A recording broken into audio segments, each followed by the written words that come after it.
Good morning.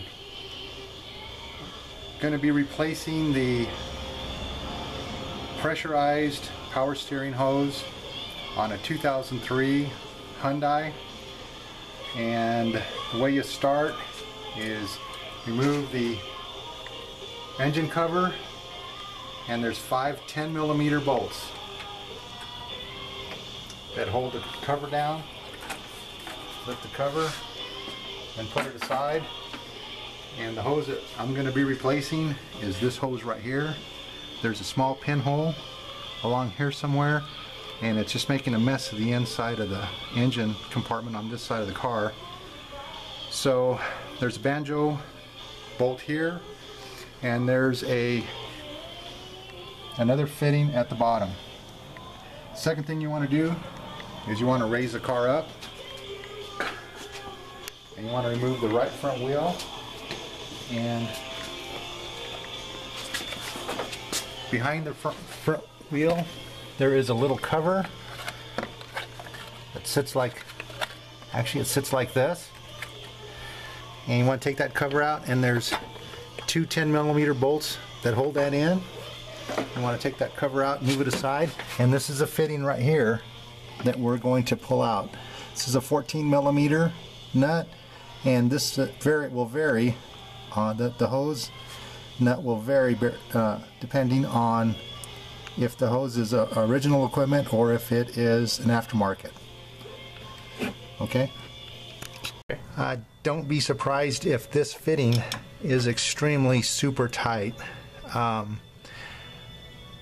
Ours was tight to the point to where even with a good 14mm wrench, it was wanting to strip out. So we ended up having to use the universal torque tool, and it just was really super tight. But once it was broke loose, it went real quick. It is not reverse thread. Okay.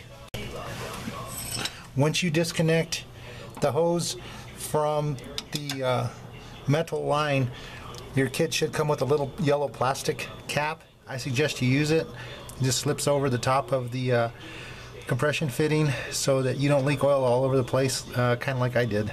I got to the little yellow cap a little too late and ended up getting power steering fluid a little bit on the bottom of the frame that I'm going to have to clean up. Okay.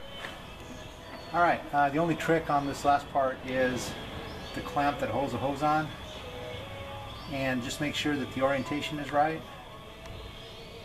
The hose looking at the firewall would sit like this if this was the firewall, and the hose would be running down through it.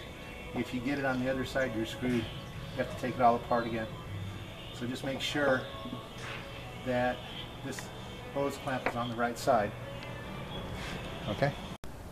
The final step to this project is to bleed out your new line, and you do that by getting some power steering fluid that is formulated for your particular vehicle and adding it to the power steering fluid reservoir to the maximum fill line, and starting the engine.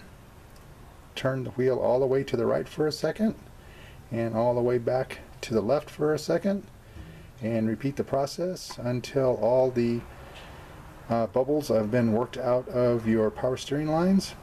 Then what you need to do is do a final top off of your power steering fluid, seal up your reservoir, check for leaks, and you are good to go.